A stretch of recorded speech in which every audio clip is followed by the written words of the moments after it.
ಇದು ಮರೆಯದ ಹಾಡು, ಮೌನಗಳೇ ಸಾಕ್ಷಿಗಳು. Hey guys, welcome back SCK vlogs. ಇವತ್ತಿನ ಹೊಸ ವಿಡಿಯೋಗೆ ಸ್ವಾಗತ ಸುಸ್ವಾಗತ. ಇವತ್ತಿನ ವ್ಲಾಗನ್ನು ಶುರು ಮಾಡ್ತಿರುವುದು ನಮ್ಮ ಪಂಪಿಂದ. ಈಗ ಎಕ್ಸಾಕ್ಟಾಗಿ ಉಪ್ಪಿನಂಗಡಿಯಲ್ಲಿದ್ದೇನೆ. ಸ್ವಲ್ಪ ಶೋರೂಮ್ಗೆ ಹೋಗ್ಲಿಕ್ಕಿತ್ತು, ಅದಕ್ಕೋಸ್ಕರ. ಮತ್ತು ನಿನ್ನೆ ಲೈನಿಗೆ ಹೋಗಿದ್ರು ಅವರು, ಹಾಗೆ ಡೀಸೆಲ್ ಕೂಡ ಹಾಕಿಸಿರಲಿಲ್ಲ. ನಮ್ಮ ವಿಷಯ ಏನಂತ ಹೇಳಿದರೆ, ಇವತ್ತು ನಮ್ಮ ಈ ಹೊಸ ಗಾಡಿಯನ್ನು ಶೋರೂಮಲ್ಲಿಟ್ಟು, ಯಾಕಂತ ಹೇಳಿದರೆ ಲಾಸ್ಟ್ ವ್ಲಾಗಲ್ಲಿ ನೋಡಿದಾಗೆ, ಲಾಸ್ಟ್ ವ್ಲಾಗ್ ಅಲ್ಲ, ಒಂದು ತುಂಬ ದಿನ ಆಯಿತು, ಒಂದು 4-5 ದಿವಸ ಆಯಿತು. ನೋಡದಿದ್ದವರು ಹೋಗಿ ಚೆಕ್ ಮಾಡಿ. ಗೇರ್ ಬಾಕ್ಸ್ ಪ್ರಾಬ್ಲಮ್ ಬಂದಿತ್ತು, ಅದಕ್ಕೋಸ್ಕರ ಅವರು ಅವರ ಹತ್ರ ಇದ್ದ ಒಂದು ಗೇರ್ ಬಾಕ್ಸನ್ನು ಕೊಟ್ಟಿದ್ರು. ನಮ್ಮ ಒರಿಜಿನಲ್ ಗೇರ್ ಬಾಕ್ಸ್ ಅಲ್ಲೇ ಉಂಟು.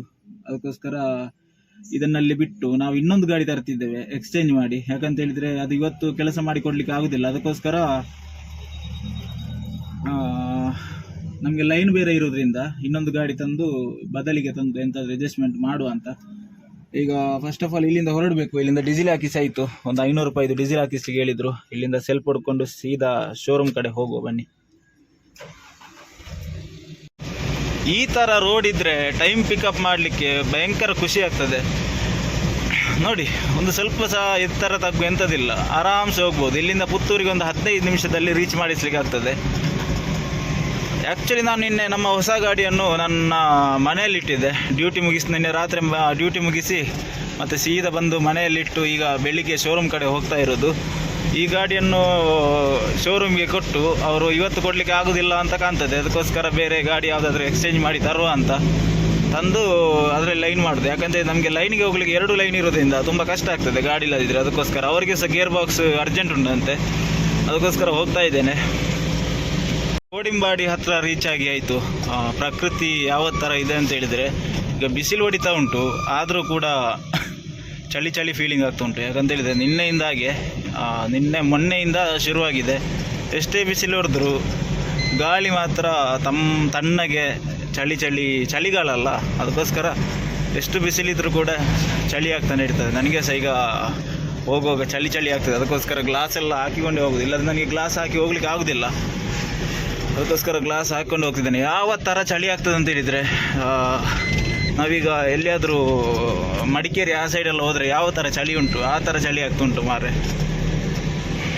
ಮುಂಚೆ ಇಷ್ಟೇ ಬಿಸಿಲಿದ್ದರೆ ನಮಗೆ ಕೂತ್ಕೊಳ್ಳಿಕ್ಕೆ ಆಗ್ತಿರಲಿಲ್ಲ. ಧಗೆಯಲ್ಲಿ ಬೆವರು ಕಿತ್ತು ಬರ್ತಾಯಿತ್ತು. ಆ ಥರದ ಸಂದರ್ಭದಲ್ಲಿ ನಾವಾಗ ಬೇಡ್ಕೊಳ್ತಿದ್ವಿ, ಈ ಥರ ಬಿಸಿಲಿರಬೇಕು, ಆದರೆ ಸ್ವಲ್ಪ ಚಳಿ ಒಂದು ಹವಾಮಾನ ಚಳಿಯಾಗಿರಬೇಕು ಅಂತ ಅಂದ್ಕೊತಿದ್ವಿ. ವಾತಾವರಣ ಚಳಿ ಕೋಲ್ಡ್ ಆಗಿರ್ಬೇಕಂತ. ಅದೇ ಕಾಲ ಬಂದಾಯಿತು ನೋಡಿ. ಚಳಿಗಾಲದಲ್ಲಿ ಇದೇ ಥರ. ನಿಮ್ಮ ಕಡೆ ಚಳಿ ಉಂಟಾ, ಎಂತ ಆಗ್ತಾ ಉಂಟಂತ ವಿಡಿಯೋ ಎಲ್ಲಿಂದ ನೋಡ್ತಿದ್ದೀರ ಅವರೊಂದು ಕಮೆಂಟ್ ಹಾಕಿ. ಮಧ್ಯಾಹ್ನ ಎಲ್ಲ ಧಗೆ ಆಗ್ತದೆ, ಮಧ್ಯಾಹ್ನ ಎಲ್ಲ ಕೂತ್ಕೊಳ್ಳಿಕ್ಕೆ ಆಗೋದಿಲ್ಲ, ಸೆಕೆಯಲ್ಲಿ ಕೂತ್ಕೊಳ್ಳಿಕ್ಕೆ ಆಗೋದಿಲ್ಲ. ಈಗ ಮಾತ್ರ ಒಂದು ಬೆಳಗಿನ ಜಾವ ಒಂದು 10 ಗಂಟೆ ತನಕ ಇದೆ, 10-11 ಗಂಟೆ ತನಕ ಬಿಸಿಲಿರ್ತದೆ, ಅದರೊಟ್ಟಿಗೆ ಚಳಿ ಕೂಡ ಇರ್ತದೆ. ಹಾಗೆ ಬಳುವಾರು ಜಂಕ್ಷನಲ್ಲಿದ್ದೇನೆ ಈಗ. ನಮ್ಮ ಶೋರೂಮ್ ಇಲ್ಲೇ ಇರೋದು ಎದುರುಗಡೆ. ಇಲ್ಲಿಂದ ಈ ಗಾಡಿ ಇಟ್ಟು ಇನ್ನೊಂದು ಗಾಡಿ ತರ್ತೇನೆ, ಅದನ್ನು ಕೂಡ ತೋರಿಸ್ತೇನೆ. ಇಲ್ಲಿಂದ ಸೀದಾ ಹೋಗಿ ಫಸ್ಟಿಗೆ ಶೋರೂಮಲ್ಲಿ ಇಡುವ. ಶೋರೂಮ್ ಕೂಡ ಓಪನ್ ಆಗಿದೆ ಅಂತ ಕಾಣ್ತದೆ, ಆಗಿದೆ, ಶೋರೂಮ್ ಓಪನ್ ಆಗಿದೆ. ಇಲ್ಲೇ ನೋಡಿ, ಇಲ್ಲಿಂದ ಸೀದಾ ಈಗ ಅಲ್ಲಿ ವರ್ಕ್ಶಾಪಿಗೆ ಹೋಗಿ ಮತ್ತೆ ಅಲ್ಲಿ ಗಾಡಿ ಇಟ್ಟು ಸೀದಾ ಬರುವ. ಇದೇ ಟಾಟಾದವ್ರದ್ದು ಶೋರೂಮು. ನಾವು ನಮ್ಮ ಗಾಡಿ ವರ್ಕ್ಶಾಪಲ್ಲಿ ಇಟ್ಟಿದ್ದೇವೆ. ನಾವು ಇವತ್ತು ತೆಕ್ಕೊಂಡು ಹೋಗ್ತಿರುವ ಗಾಡಿ ಇದು ನೋಡಿ, ಯೋಧ 2.0. ಇದನ್ನು ತೆಕ್ಕೊಂಡೋಗಿ ಸೋಮವಾರ ಇಲ್ಲದೆ ಸಂಜೆ ತರಬೇಕು ಲೈನ್ ಮಾಡಿ. ಯಾಕಂತ ಹೇಳಿದ್ರೆ ಸ್ವಲ್ಪ ಬ್ಯಾಟ್ರಿ ಡೌನ್ ಆಗಿದೆ ಅಂತೆ, ಅದಕ್ಕೋಸ್ಕರ ಇಟ್ಟಿದ್ದಾರೆ ಇಲ್ಲಿ. ಸ್ವಲ್ಪ ಶಾರ್ಟಲ್ಲಿ ಇರಲಿ ಅಂತ ಹೇಳಿದರು. ಅದಕ್ಕೋಸ್ಕರ ಬ್ಯಾಟ್ರಿ ಫುಲ್ ಆದಮೇಲೆ ಹೋಗುವ ಇಲ್ಲಿಂದ. ಫೈನಲಿ ಶೋರೂಮಿಂದ ಈ ಗಾಡಿಯನ್ನು ತೆಕ್ಕೊಂಡು, ಯಾವುದಂತ ತೋರಿಸಿದ್ದಲ್ಲ, ಯೋಧ ಗಾಡಿ. ಕ್ಯಾಬಿನೆಲ್ಲ ಯಾವ ಥರ ಉಂಟು ನೋಡಿ. ಇದು ಕೂಡ ನಾನು ಫಸ್ಟ್ ಟೈಮ್ ಡ್ರೈವಿಂಗ್ ಮಾಡ್ತಿರೋದು. ಸ್ಟೇರಿಂಗ್ ಎಲ್ಲ ಇಲ್ಲಿ ಹತ್ತಿರದಲ್ಲೇ ಉಂಟು. ಸ್ವಲ್ಪ ಕನ್ಫ್ಯೂಸ್ ಆಯಿತು ಫಸ್ಟಿಗೆ. ಕನ್ಫ್ಯೂಸ್ ಅಂತ ಏನಿಲ್ಲ, ಪಿಕಪ್ ಬಿಟ್ಟಾಗಿನೇ ಆಗ್ತದೆ. ಆದರೆ ಕೂಡ ಒಮ್ಮೆ ಬಿಡುವಾಗ ಫಸ್ಟಿಗೆ ಕೂತ್ಕೊಳ್ಳುವಾಗ ಇದು ಬಿಡದ ಗಾಡಿ. ನಾನು ಆ್ಯಕ್ಚುಲಿ ನನ್ನ ಲೈಫಲ್ಲಿ ಯೋಧ ಗಾಡಿ ಬಿಡಲೇ ಇಲ್ಲ. ಹಾಗಾಗಿ ಸ್ವಲ್ಪ ನಿಧಾನಕ್ಕೆ ಹೋಗ್ತಾ ಇದ್ದೇನೆ. ಒಂದು 5 ಕಿಲೋಮೀಟ್ರ್ ಮಾತ್ರ, ಮತ್ತೆ ಶುರುವಾಗ್ತದೆ ನಮ್ಮ ಆರ್ಭಟ. ಅದು ಅಲ್ಲದೆ ತುಂಬ ಶೇಕಿಂಗ್ ಉಂಟು. ಎಲ್ಲಿಗೆ ಬರ್ತಾರೆ, ತುಂಬ ಶೇಕಿಂಗ್ ಉಂಟು ಕ್ಯಾಬಿನ್. ಕುತ್ಕೊಳ್ಳಿಕ್ಕೆ ಆಗ್ತಾಯಿಲ್ಲ ಮಾರ, ಆ ಥರದ್ದು ಶೇಕ್ ಆಗ್ತುಂಟು. ಕುತ್ಕೊಂಡ್ರೆ ಇದ್ದು ನಾನು 2 ಸತಿ ನನ್ನ ತಲೆದಾಗಿದ್ದು ನೋಡಿ, ತಲೆಗೆ ಮತ್ತು ನನಗೆ ಇದು ಕ್ಯಾಬಿನಿಗೆ ಡಿಸ್ಟೆನ್ಸೇ ಇಲ್ಲ, ಆ ಥರ ಆಗಿದೆ. ಅದಕ್ಕೋಸ್ಕರ ಈಗ ಆದಷ್ಟು ಬೇಗ ಬೇಗ ಕಂಪನಿಗೆ ಹೋಗಿ ಲೋಡ್ ಮಾಡಿಸ್ಕೊಂಡು, ನಾನು ಇನ್ನೊಂದು ಗಾಡಿಯಲ್ಲಿ ಹೋಗೋದಾ ಈ ಗಾಡಿಯಲ್ಲಿ ಹೋಗೋದಾ ಅಂತ ಗೊತ್ತಿಲ್ಲ. ಇದರದ್ದು ಕ್ಯಾಬಿನ್ ಬೇರೆ ಫ್ರಂಟ್ ಬೇರೆ ಉದ್ದ ಅಲ್ಲ, ಅದಕ್ಕೋಸ್ಕರ ನೋಡಿ ಇದು ಪಿಕಪ್ಗಿಂತ ಉದ್ದ ಉಂಟಾ ಅಂತ ಮಾರೆ, ಅಷ್ಟು ಉದ್ದ ಕಾಣ್ತಾ ಉಂಟು ನನಗೆ. ಮತ್ತು ಫುಲ್ಲು ಶೇಕಿಂಗ್ ಉಂಟು ಗಾಡಿ, ಮತ್ತು ಸ್ಟೇರಿಂಗ್ ಆ ಕಡೆ ಈ ಕಡೆ ಎಳಿತಾ ಉಂಟು. ಒಂದು ದಿವಸಕ್ಕೆ ಅಲ್ಲ, ನೋಡುವ ಅಡ್ಜಸ್ಟ್ ಮಾಡಿಕೊಂಡು ಹೋಗುವ. ಗಾಡಿಯಲ್ಲಿ ಡೀಸೆಲ್ ಬೇರೆ ಕಮ್ಮಿ ಉಂಟು ನೋಡಿ, 2 ಕೊಟ್ಟಿರೋದು. ಹೋಗುವಾಗ ಎಲ್ಲಿಯಾದರೆ ಫಸ್ಟಿಗೆ ಡೀಸೆಲ್ ಹಾಕಿಸ್ಕೊಂಡು ಹೋಗಬೇಕು. ಓನರ್ ಹತ್ರ ಹೇಳಿದೆ, ಒಂದು 500 ರೂಪಾಯಿ ಕೊಟ್ಟಿದ್ದರು ಡೀಸೆಲ್ ಹಾಕಿಸೇನೆ ಅಂತ ಹೇಳಿದೆ. ಆಯಿತು ಹಾಕಿಸಿ ಬಾ ಅಂತ ಹೇಳಿದ್ದಾರೆ. ಇಲ್ಲಿಂದ ಹೋಗಿ ಒಂದು ಪೆಟ್ರೋಲ್ ಪಂಪಲ್ಲಿ 500 ರೂಪಾಯಿದು ಡೀಸೆಲ್ ಹಾಕಿಸ್ಕೊಂಡು ಸೀದಾ ಕಂಪನಿ ಕಡೆಗೆ ಹೋಗುವ. ನಮ್ಮ ಶೋರೂಮಲ್ಲಿ ಅದರದ್ದು ಅಲ್ಲಿ ಸಿಬ್ಬಂದಿ ಎಲ್ಲ ಕಾಣ್ತದೆ, ಇನ್ನೊಬ್ಬರು ಯಾರೋ ಇದ್ದರು, ಅವರನ್ನು ಕೂಡ ನಾನು ಫಸ್ಟ್ ಟೈಮ್ ನೋಡಿದೆ ಇಷ್ಟು ದಿನದಲ್ಲಿ. ಅದಕ್ಕೋಸ್ಕರ ನಾನು ಗಾಡಿ ತಗೊಂಡು ಹೋಗುವಾಗ ಹೇಳಿದರು ಇದು CNG ಪ್ಲಸ್ ಪೆಟ್ರೋಲ್ ಅಂತ ಹೇಳಿದರು. ನನಗೆ ಡೌಟ್ ಬಂತು ಮಾರ, ಇಷ್ಟು ದೊಡ್ಡ ಗಾಡಿ CNG ಬರೋದಿಲ್ಲ, CNG ಅಲ್ಲ ಸಾರಿ ಪೆಟ್ರೋಲ್ ಬರೋದಿಲ್ಲ. ಅದಕ್ಕೋಸ್ಕರ ಶೋರೂಮರ್ ಹತ್ರ ಕನ್ಫರ್ಮ್ ಮಾಡಲಿಕ್ಕೆ ಹೇಳಿದೆ, ಓನರ್ ಹತ್ರ ಕೇಳಿ. ನೋಡುವಾಗ ಡೀಸೆಲ್, ಅವರ ಮಾತು ಕೇಳಿ ನಾನು ಪೆಟ್ರೋಲ್ ಹಾಕಿದರೆ ಮತ್ತೆ ಇಲ್ಲೇ ಕೂತ್ಕೊಳ್ಬೇಕಿತ್ತು. ಅದಕ್ಕೆ ಯಾವುದು ಗೊತ್ತಿಲ್ಲದನ್ನು ಕೇಳಿ ಮತ್ತೆ ಯಾಕೆ ಗೊತ್ತುಂಟ, ನಾವು ಅವರು ಯಾರೋ ಒಬ್ಬರು ಹೇಳಿದ ಮಾತಿಗೆ ನಾವು ಮತ್ತೆ ಹಾಕಿಸಿ ಮತ್ತೆ ನಮ್ಮ ತಲೆ ಮೇಲೆ ಬಂದರೆ ಅದು ತುಂಬ ಕಷ್ಟ. ನಾನು ಕೂಡ ಆಲೋಚನೆ ಮಾಡಿದೆ, ಇಷ್ಟು ದೊಡ್ಡ ಗಾಡಿ ಎಲ್ಲ ಪೆಟ್ರೋಲಲ್ಲಿ ಬರಲಿಕ್ಕೆ ಶುರು ಆಯಿತಾ, ಎಂಥ ಹೊಸ ಸಿಸ್ಟಮಾ. ಅದು ಅಲ್ಲದೆ ಇದು ಹಳೆ ಗಾಡಿ ಮಾರೆ, ಜಾಸ್ತಿ ಅಂತ ಓಡಲಿಲ್ಲ, 45,376 ಕಿಲೋಮೀಟ್ರ್ ಓಡಿದೆ. ಆದರೂ ಕೂಡ 45,000 ಕಿಲೋಮೀಟ್ರಿಗೇ ಈ ಗಾಡಿ ಅರ್ಧಕ್ಕೆ ಅರ್ಧ ಹೋಗಿದೆ ಅಂತ ಹೇಳ್ಬೋದು. ಯಾಕಂತ ಹೇಳಿದರೆ ಕೂತ್ಕೊಳ್ಳಿಕ್ಕೆ ಆಗೋದಿಲ್ಲ, ಆ ಥರ ಶೇಕಿಂಗ್ ಉಂಟು ಗಾಡಿ.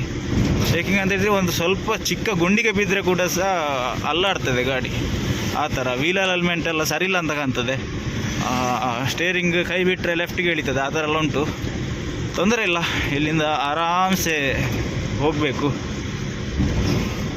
ಮೊದಲು ಎದುರುಗಡೆ ಹೋಗಿ ಎಲ್ಲಿಯಾದರೂ ಡೀಸೆಲ್ ಹಾಕಿಸುವ. ಒಂದು 500 ರೂಪಾಯಿ ಬೆಳಿಗ್ಗೆ ನಾನು ನಮ್ಮ ಗಾಡಿಗೆ ಹೊಸ ಗಾಡಿಗೆ 500 ರೂಪಾಯಿದು ಡೀಸೆಲ್ ಹಾಕಿಸಿದ್ದೆ. ಓನರ್ 1,000 ರೂಪಾಯಿ ಕೊಟ್ಟಿದ್ದರು. 500 ರೂಪಾಯಿದು ಇದಕ್ಕೆ ಹಾಕಿಸುವ. ಇನ್ನೂ 500 ರೂಪಾಯಿ ಇದಕ್ಕೆ ಹಾಕಿಸಬೇಕು. ಅದಕ್ಕೆ ಆಲ್ರೆಡಿ 500 ರೂಪಾಯಿ ಹಾಕಿದ್ದೇನೆ, ಹಾಗಾಗಿ 1,000 ಭರ್ತಿ ಆಗ್ತದೆ ಅಲ್ಲಿಗೆ. ಉಪ್ಪಿನಂಗಡಿ ರೀಚ್ ಆಗ್ತಾ ಬಂದೆ. ಈಗ ಸರ್ವಿಸ್ ರೋಡ್ ತಗೊಂಡು ಹೋಗ್ತಾ ಇದ್ದೇನೆ. ಇಲ್ಲಿಂದ ಲೆಫ್ಟ್ ತಗೊಳ್ಬೇಕು ಉಜಿರೆಗೆ ಹೋಗಬೇಕಾದ್ರೆ. ಇಂಥ ಸರ್ವಿಸ್ ರೋಡಲ್ಲಿ ನೋಡಿ ಯಾವ ಥರ ಅಲುಗಾಡ್ತಾ ಉಂಟಂತ. ನನಗೆ ಯಾಕೋ ಸ್ಪೇಸ್ ಕಮ್ಮಿ ಆಯ್ತಂತ ಆಗ್ತಾ ಉಂಟು ಗಾಡಿದು. ಇಲ್ಲೆಲ್ಲ ಕಂಫರ್ಟೇಬಲ್ ಇಲ್ಲ, ತಲೆ ಎಲ್ಲ ತಾಗ್ತದೆ ಮಾರೆ. ಇದು ಸೀಟ್ ಅಡ್ಜಸ್ಟ್ಮೆಂಟ್ ನೋಡಿದೆ, ಎತ್ತರ ತಗ್ಗು ಮಾಡಲಿಕ್ಕೆ ಆಗ್ತದಂತ. ಇಲ್ಲ, ಅದು ಸಹ ಇಲ್ಲ ನೋಡಿ ಯಾವ ಥರ ಅಲುಗಾಡ್ತದೆ ಅಂತ ಹೇಳಿದರೆ, ಹೊಟ್ಟೆಯಲ್ಲಿ ತಿಂದದ್ದೆಲ್ಲ ಹೊರಗೆ ಬರ್ಬೋದು. ನನಗೆ ಒಂದು ಅರ್ಧ ಗಂಟೆ ಗಾಡಿ ಬಿಡಲಿಲ್ಲ, ವಾಂತಿ ಬಂದಲಿಕ್ಕೆ ಶುರು ಆಯಿತು. ಯಾವ ಥರ ಉಂಟು ಮಾತ್ರ. ಗಾಡಿ ಸ್ಮೂತ್ ಉಂಟು, ಹೋಗೋದೆಲ್ಲ ಗೊತ್ತಾಗೋದಿಲ್ಲ. ಆದರೆ ಈ ಕ್ಯಾಬಿನ್ ಶೇಕಿಂಗಲ್ಲಿ ಕುತ್ಕೊಳ್ಳಿಕ್ಕೆ ಆಗಬೇಕಲ್ಲ, ಅದು ಕೂಡ ಆಗೋದಿಲ್ಲ, ಅದೊಂದು ಕಷ್ಟ. ಇಲ್ಲಿಂದ ಈಗ ಸೀದಾ ಲೆಫ್ಟ್ ತೆಕ್ಕೊಂಡು ಸೀದಾ ಉಜಿರೆ ಕಡೆ ಹೋಗುವ ಬನ್ನಿ. ಮಾತಾಡಲಿಕ್ಕೆ ಸಾಗ್ತಾ ಇಲ್ಲ ಮಾರ್ರೆ. ಈ ದರಿದ್ರ ರೋಡಿಗೂ ಈ ಶೇಕಿಂಗ್ ಕ್ಯಾಬಿನಿಗೂ ಒಂದೇ ಥರ ಆಗಿದೆ. ನನ್ನನ್ನು ಆಸ್ಪತ್ರೆಗೆ ಅಡ್ಮಿಟ್ ಮಾಡಬೇಕಾಗ್ತದ ಅಂತ ಕೂತ್ಕೊಳ್ಳಿಕ್ಕೆ ಆಗೋದಿಲ್ಲ ಮಾರೆ. ಡ್ರೈವರ್ ಸೀಟಲ್ಲಿ ಕೂತಿದ್ದೆ ನಾನೀಗ, ನನ್ನನ್ನು ಎತ್ತೆತ್ತಿ ಎಸಿತಾ ಉಂಟು, ಕಂಟ್ರೋಲ್ ಸಿಗೋದಿಲ್ಲ. ನಮ್ಮನ್ನು ಎತ್ತಿ ಬಿಸಾಡುವಾಗ ನಾವು ಮತ್ತೆ ಇಲ್ಲಿ ಕಂಟ್ರೋಲ್ ಮಾಡೋದು. ಅದಕ್ಕೆ ತಕ್ಕ ಈ ದರಿದ್ರ ರೋಡು ಬೇರೆ.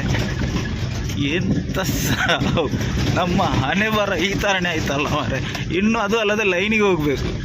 ಇಲ್ಲೇ 10 ಗಂಟೆ ಆಯಿತು. ಇನ್ನೊಬ್ಬರು ಡ್ರೈವರ್ ಕೂಡ ಎಂಥದ ಬ್ಯುಸಿಯಲ್ಲಿ ಆ ಕಡೆ ಈ ಕಡೆ ಎಲ್ಲಿಗೆ ಹೋಗಿದ್ದಾರೆ, ಅವರು ಕೂಡ ಬರಲಿಲ್ಲ ಅಂತೆ. ಇನ್ನು ನನಗೆ ಎಲ್ಲ ನನ್ನ ತಲೆಗೆ ಬೀಳ್ತದ ಅಂತ ಅದು ಇದು ಎಲ್ಲ ತಗೊಂಡು ಬರಲಿಕ್ಕೆ. ಎಂತ ನಾನು ಶನಿಗ್ರಹದಲ್ಲಿ ಹುಟ್ಟಿದ್ದ ಎಂತ ಅಂತ ಗೊತ್ತಾಗೋದಿಲ್ಲ. ಕರಾಯ ಪಾಸ್ ಮಾಡಿಕೊಂಡು ಹೋಗ್ತಾ ಇದ್ದೇನೆ. ಇಲ್ಲೊಂದು ಭಾರತ್ ಪೆಟ್ರೋಲ್ ಪಂಪ್ ಉಂಟು ರೈಟ್ ಸೈಡಲ್ಲಿ, ಅಲ್ಲಿಗೆ ಹೋಗಿ ಫಸ್ಟಿಗೆ ಡೀಸೆಲ್ ಹಾಕಿಸುವ. ಡೀಸೆಲ್ ಇಲ್ಲ, 3 ಇದ್ದದ್ದು 2 ಗುಟ್ಟಿ ಆಯಿತು. ಇನ್ನು ಇಲ್ಲಿಂದ ಉಜಿರಿಗೆ ಹೋಗಲಿಕ್ಕೆ ತುಂಬ ಉಂಟು, ಅದಕ್ಕೋಸ್ಕರ ಇಲ್ಲೇ ಒಂದು ಡೀಸೆಲ್ ಹಾಕಿಸ್ಕೊಂಡು ಹೋಗುವ ಅಂತ. ನಿಮ್ಮದು ಈ ಗಾಡಿದು ಫೈನಲ್ ಲುಕ್ಕು ಸಹ ತೋರಿಸಲಿಲ್ಲ, ತೋರಿಸ್ತೇನೆ ಅದನ್ನು ಕೂಡ. ಇಲ್ಲಿ ಫಸ್ಟಿಗೆ ಡೀಸೆಲ್ ಹಾಕುವ ಬನ್ನಿ. ಡೀಸೆಲ್ ಹಾಕಿಸ್ಕೊಂಡು ಈಗ ಸೀದಾ ಹೋಗ್ತಾ ಇದ್ದೇನೆ. ನಮ್ಮ ಊರು ಕೂಡ ರೀಚ್ ಆಗ್ತಾ ಬಂತು. ಒಂದು ಹೋಗುವಾಗ ಒಂದು ಚಹಾ ಕುಡಿಯೋದಿದ್ರೆ ಒಂದು ಸಮಾಧಾನ ಇಲ್ಲ. ಅದಕ್ಕೋಸ್ಕರ ಒಂದು ಕಪ್ ಚಹಾ ಕುಡ್ಕೊಂಡು ಸೀದಾ ಇಲ್ಲಿಂದ ಉಜಿರೆಗೆ ಹೋಗೋದು. ನಮ್ಮ ಇನ್ನೊಬ್ಬರು ಡ್ರೈವರ್ ಕೂಡ ಬೆಳ್ತಂಗಡಿಯಲ್ಲಿದ್ದಾರಂತೆ, ಹಾಗೆ ಅವರು ಸಿಕ್ಕಿದರೆ ಅವರನ್ನು ಪಿಕಪ್ ಮಾಡುವ. ಅವರು ಒಂದು ವೇಳೆ ಬೇಗ ಹೋದರೆ ನಾವೇ ಸೀದಾ ಕಂಪನಿಗೆ ಹೋಗುವ ಅಂತ. ಈ ಗಾಡಿದ್ದು ಫುಲ್ಲು ವ್ಯೂ ತೋರಿಸ್ಲಿಕ್ಕೆ ಆಗಲಿಲ್ಲ. ಅಲ್ಲಿ ಬಿಸಿಲಿತ್ತು, ಅದಕ್ಕೋಸ್ಕರ ಅಲ್ಲಿ ನಿಲ್ಲಿಸೋದು ಬೇಡ ಅಂತೇಳಿ ಸೀದಾ ಬಂದೆ. ಎದುರುಗಡೆಯಲ್ಲಿ ಆದರೂ ಹೋಗಿ ನೆರಾಲಲ್ಲೇ ಹಾಕಿ ನಿಮಗೆ ವ್ಯೂ ತೋರಿಸ್ತೇನೆ. ಒಂದು ಗ್ಲಾಸ್ ಚಹಾ ಕುಡ್ಕೊಂಡು ಸೀದಾ ಹೋಗ್ತಾ ಇದ್ದೇನೆ. ನಮಗೆ ಈ ಗಾಡಿ ಗ್ರಿಪ್ಪು ಸಿಗೋ ತನಕ ಮಾತ್ರ, ಒಮ್ಮೆ ನಮ್ಮ ಕೈಗೆ ಕಂಟ್ರೋಲಿಗೆ ಸಿಕ್ಕಿದರೆ ಮತ್ತೆ ಬಿಡುವುದೇ ಇಲ್ಲ. ಎಲ್ಲಿ ನೋಡಿ 80 ಲಾಸ್ಟ್ 80ರಲ್ಲಿ ಹೋಗಿದ್ದೇನೆ. ಇಲ್ಲಿ 80 ಸ್ಪೀಡ್ ಬ್ರೇಕರ್ ಹಾಕಿದ್ದಾರೆ. ಮೀಟ್ರ್ ನೋಡಿ 80ರಲ್ಲಿ ಉಂಟು, 80ರಲ್ಲಿ ಹೊಡಿತಾ ಇದ್ದೇನೆ. ಸಾಕಾಗ್ತಾ ಇಲ್ಲ. ಅದು ನಮ್ಮ ಇಂಟ್ರಾ ಆದರೆ 78 79ರಲ್ಲಿ ಎಲ್ಲ ಒಂದು ಹೋಗ್ತದೆ ಮಾರ. ಇದು 80ರಲ್ಲಿ ಕೂಡ ಸಹ ದೊಡ್ಡ ಸ್ಪೀಡ್ ಏನಿಲ್ಲ, ಅದರಲ್ಲಿ ರಾಜ ಥರ ಹೋಗ್ತದೆ ಅದು ಇಂಟ್ರಾ V70. ಈಗ ಎಕ್ಸಾಕ್ಟಾಗಿ ಪಿಲಿಗೋಡು ಪಾಸ್ ಮಾಡಿಕೊಂಡು ಹೋಗ್ತಾ ಇದ್ದೇನೆ. ನನಗೆ ಇದು ಎಂತ ಆಗ್ತದೆ ಈಗ, ಸ್ವಲ್ಪ ಸಟ್ಟಾಯಿತು ಗಾಡಿ, ಸಟ್ಟಾಯಿತು, ಸ್ವಲ್ಪ ಅಲ್ಲ ಫುಲ್ ಸಟ್ಟಾಯಿತು. ನಮ್ಮ ಕಂಟ್ರೋಲ್ಗೆ ಸಿಗೋ ತನಕ ಮಾತ್ರ ಮೆಲ್ಲ ಹೋಗೋದು. ಒಮ್ಮೆ ಸಿಕ್ಕಿತಾ ಮತ್ತೆ ಕೇಳೋದೇ ಬೇಡ. ನೋಡಿ 80 ಅಷ್ಟೇ. ಅದಕ್ಕಿಂತ ಜಾಸ್ತಿ ಹೊಡಿಲಿಕ್ಕೆ ಆದರೆ ಅದರಲ್ಲಿ ಹೊಡಿತೇನೆ, ಆದರೆ ಹೋಗ್ಲಿಕ್ಕೆ ಆಗ್ತಾ ಇಲ್ಲ, ಜಾಸ್ತಿ ಸ್ಪೀಡ್ ಬ್ರೇಕರ್ ಹಾಕಿದ್ದಾರೆ. ಅದಕ್ಕೋಸ್ಕರ ನಮ್ಮ ಗಾಡಿಯನ್ನು ಇಲ್ಲಿಗೆ ಸೈಡ್ ಹಾಕಿದ್ದೇನೆ. ನೋಡಿ ನಿಮಗೆ ಒಂದು ಫೈನಲ್ ಲುಕ್ ತೋರಿಸುವ ಅಂತ. ಕ್ಯಾಬ್ ಇದು ಒಳಗಡೆ ಸ್ಪೇಸ್ ಅಂತೆಲ್ಲ ಇಷ್ಟೇ ನೋಡಿ, ಇಷ್ಟೇ ಇರೋದು. ಮತ್ತು ಹಿಂದ್ಗಡೆ ತೊಟ್ಟಿ ಸ್ವಲ್ಪ ಕ್ಲೀನ್ ಮಾಡಬೇಕು. ಓಪನ್ ಬಾಡಿ, ನಮಗೆ ಓಪನ್ ಬಾಡಿ ಆಗಿ ಬರೋದಿಲ್ಲ, ಯಾಕಂದರೆ ನಮ್ಮದು ಲೋಡು ಎಲ್ಲ ಇರ್ತದಲ್ಲ. ಅದಕ್ಕೋಸ್ಕರ ಮಳೆ ಬಂದರೆ ಮತ್ತೆ ಸಹ, ಮಳೆ ಬರೋದಿಲ್ಲ, ಬಂದರೆ ಸಹ ಮತ್ತೆ ಸಹ ಒಂದು ತೊಂದರೆ. ಅದಕ್ಕೋಸ್ಕರ ನೋಡಿ ಫೈನಲ್ ಈ ಥರ ಉಂಟು. ಎಷ್ಟು ಲಾಂಗ್ ಉಂಟು ನೋಡಿ ಗಾಡಿ. ಈಗ ಇಲ್ಲಿಂದ ಸೀದಾ ಹೊರಡುವ ಆದಷ್ಟು ಬೇಗ. ನಾನು ನಿಮಗೆ ವ್ಯೂ ತೋರಿಸಲಿಕ್ಕೆ ಮಾತ್ರ ಒಂದು ನಿಲ್ಲಿಸಿದ್ದು. ಫೈನಲಿ ನಮ್ಮ ಗಾಡಿಯನ್ನು ಗೋಡನಲ್ಲಿ ಬಂದು ನಿಲ್ಲಿಸಿದ್ದೇನೆ. ಕಂಪನಿಯಲ್ಲಿ ಉಂಟು ಈಗ. ನಾವು ಆ ಕಡೆ ಲೋಡಲ್ಲಿ ಆ ಕಡೆ ಗಾಡಿಯಲ್ಲಿ ಇವತ್ತು ನಮಗೆ ಲೈನ್ ಹೋಗಲಿಕ್ಕೆ, ಇದಕ್ಕೆ ಸಹ ಲೈನ್ ಇರೋದ್ರಿಂದ ಆದಷ್ಟು ಬೇಗ ಬಂದು ನಿಲ್ಲಿಸಿದೆ. ಮತ್ತು ಈ ವಿಡಿಯೋನ ಇಲ್ಲಿಗೆ ಮುಗಿಸುವ ಸಮಯ. ಈ ವಿಡಿಯೋ ನಿಮಗೆ ಇಷ್ಟ ಆಗಿದ್ದರೆ ಲೈಕ್ ಮಾಡಿ, ಶೇರ್ ಮಾಡಿ, ಕಮೆಂಟ್ ಮಾಡಿ, ಸಬ್ಸ್ಕ್ರೈಬ್ ಮಾಡಿ ಅಂತ ಹೇಳ್ತಾ ಮುಂದಿನ ವಿಡಿಯೋದಲ್ಲಿ ಸಿಗುವ. ಅಲ್ಲಿ ತನಕ tata, take care, bye bye, love you. ಇದು ಮುಗಿಯದ ನೆನಪು, ವಿರಹಗಳೇ ಗುರುತುಗಳು.